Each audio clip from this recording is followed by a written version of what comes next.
Well, it was a disappointing season for the Georgia State Panthers last year. This team underperformed, did not go to a bowl game, and this is a team that, well, there was quite a lot expected from them last season. However, entering into 2023, there are some brand new expectations set for this program, and again, they still are to get to a bowl game with a quarterback returning. Yes, you have to replace some solid key contributors, but the depth that this team has accumulated this year should lead them to have a fairly successful 2023. Is this a team that we need to watch out for in the Sun Belt Conference in 2023, or are the Georgia State Panthers going to have another reality check season and maybe start to question whether or not their head coach is the man for the job? What's up, Tailgaters? My name is Tailgate Nate, and welcome to my channel. Previewing and predicting all 133 FBS level college football teams this summer means I'm doing your favorite team, so hit the subscribe button, ring the bell so you know when that video gets uploaded. But there are more ways than that you can help me support my channel. Hey, you guys are doing one right now by watching the video. I'd greatly appreciate it if you are willing and able to do more by liking, commenting, sharing, and anything else, again, you're willing and able to do to help me support my channel. Continuing on with Fun Belt predictions, we're halfway done into the second half of predictions now. The Georgia State Panthers. This is going to be a very fascinating and fun team to watch in 2023, especially to watch them try to bounce back after an abysmal last year. Hey, how do we do things around here? Well, we're going to go through a roster overview and look at who the team lost, who's coming back, and who's coming in through the transfer portal and recruiting class, as well as taking a look at the 2023 Panther football schedule. We'll give it a game-by-game preview and prediction. When you take a look at this roster preview, one thing remains constant for this team, and that is the quarterback position. The only quarterback, the only player, period, that threw a pass for this team last year was Darren Granger. Had a little bit of a down year last season, but I think he's capable of a lot more. 2,443 yards, 18 touchdowns, 7 interceptions on under 60% completion percentage last season. I think Darren Granger has the tools and has the playmakers on offense. We'll take a look at them in a minute. To get to 3,000 yards, to get to 25, maybe even 30 touchdowns, I think he has the playmakers there.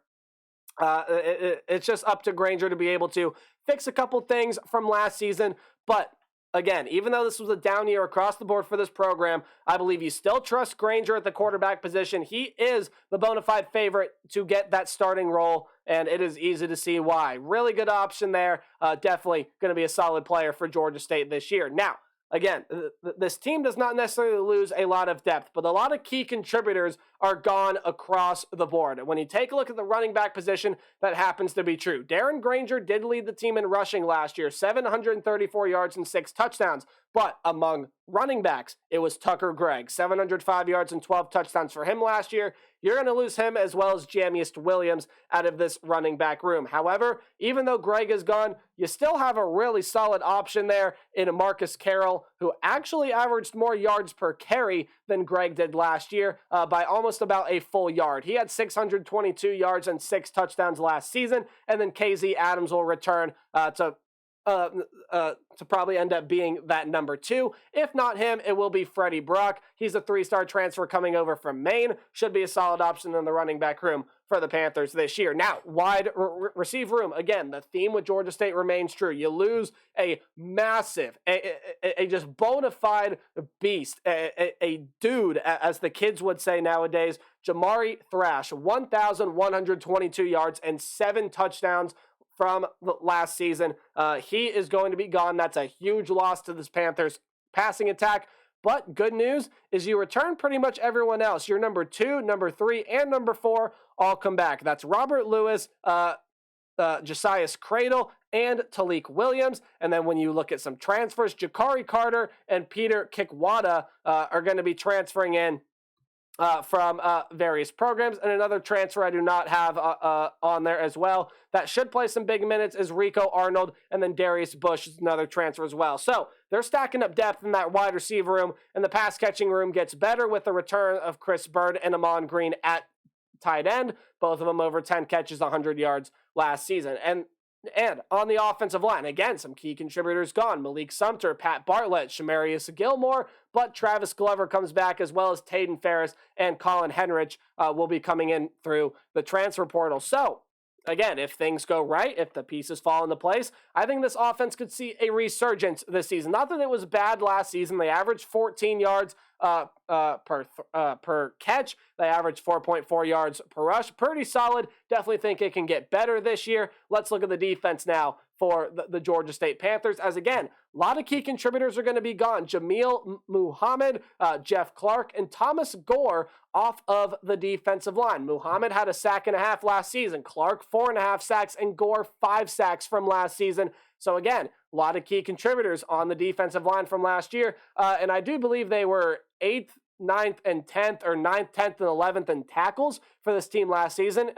It would be the latter there. Sorry, looking at the stat sheet. 9th, 10th, and 11th in tackles for this team last year, and they were some of the premier sack leaders on this team. But you do get back Javon Dennis, who is a top 5 tackler and was the leader on this defensive line. 47 tackles, 4 sacks. That was good for 3rd on the team, of course, behind Clark and Gore. And then Tylen Dunlap returns as well as a lot of transfers. Henry Bryant, Ricardo Williams, Anthony Bloom, and some others as well. In the linebacking unit, well, Ja'Cory Crawford is going to be gone. Tied for 3rd with 54 tackles. Did have an interception in the pass defended last season. But again, pretty much everyone else in this linebacker room does come back. Jordan Veneziale, John Trey Hunter were 2 top 5 tacklers for this team last year. Veneziale, almost triple digits, had 98 tackles, 3 pass defended. Hunter, 2nd on the team with two interceptions, did have a pick 6 as well. Justin Abraham, Shamar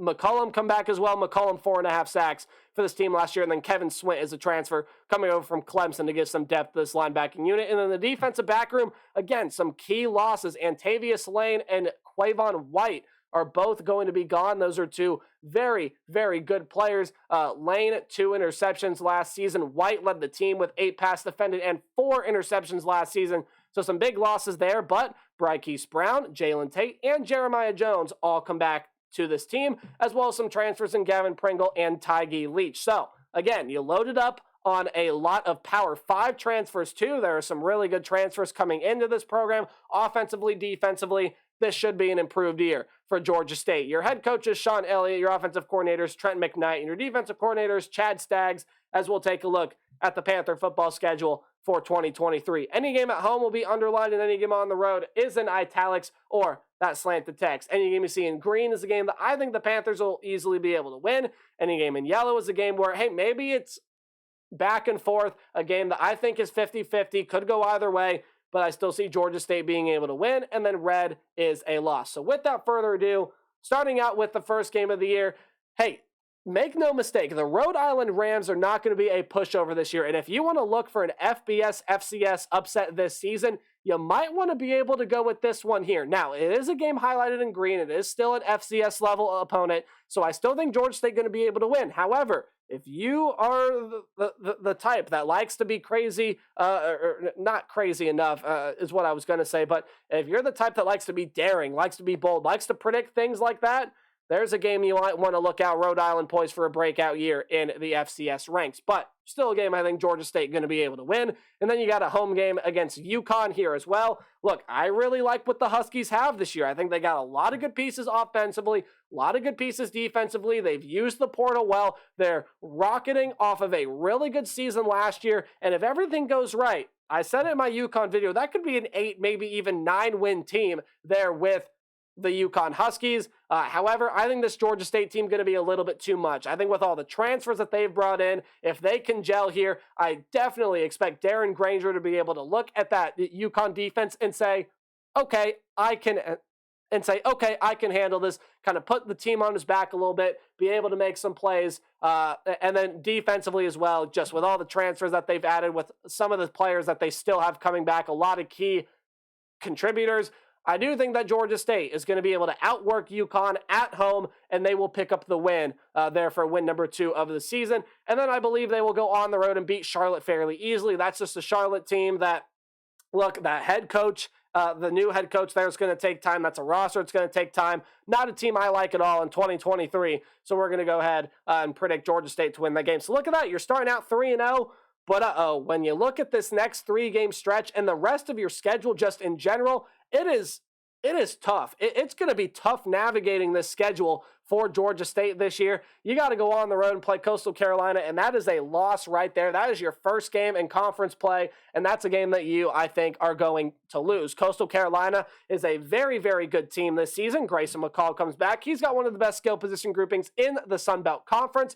Oh, and also, that defense, still going to be pretty good as well. That's a team that can compete for a Sun Belt title. And I think Georgia State goes on the road there and loses their first game of 2023. Hey, they lose their second game of 2023 the very next week against the Troy Trojans. That is a Troy team that you got to watch out for this year. Yes, some key contributors on defense are gone, but there's a lot of that offense that comes back, and it really exploded late last season. And when you go ahead and take a look at Troy overall as a team this year, definitely one of the favorites in the Sun Belt Conference, and definitely a team that I could absolutely see being a team that walks away with the Sun Belt title trophy in their hands. I think Troy will be too much for Georgia State. And then Marshall is here as well. Marshall is a team that, again, even though Georgia State is coming off of their bye week here, Marshall is a team that returns a lot of really good talent defensively. Yes, there are some names that leave that program. However, there are a lot of leaders coming back on that defense for Marshall, and if the offense can solidify things, especially at the quarterback position, you got some really good talent in the skill position room. I think Marshall's going to be a really solid team out of the Sun Belt this year. They'll give Georgia State some trouble, and the Panthers will slip up in that game. So, look, you've lost 3 straight, even coming out of the bye week. You couldn't quite put it together at home against Marshall. I think this is going to be a very motivated team. They'll go on the road against Louisiana.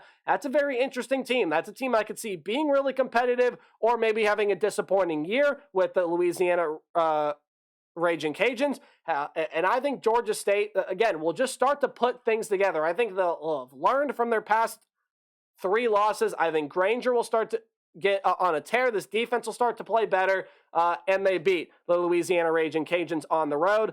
However, I do not believe this win streak lasts long at all. I do believe you will go on the road and lose to your in-state counterparts in the Georgia Southern Eagles. I think that passing attack is just going to be way too much. Yes, Kyle Van Treese is gone, but Davis Brin is coming in. Very experienced arm, very solid option at quarterback coming out of Tulsa. There's a lot of weapons in the running back room and the wide receiver room, and there are some pieces on that defense that could improve it from last season. I think Georgia Southern is your sleeper in the Sun Belt. I think they're going to be good. They will beat Georgia State, and I think James Madison will do so as well. Their FCS to FBS transition has worked flawlessly. It will continue to do so. And even though they can't play for a Sun Belt title here in 2023, they can in 2024. But even though they can't this year, not going to stop them from being competitive. James Madison returned a lot of pieces on defense. It'll slow down this Georgia State offense, and the Panther defense will not be able to keep up with what Kurt Cignetti's offense has cooked up. So James Madison wins that game.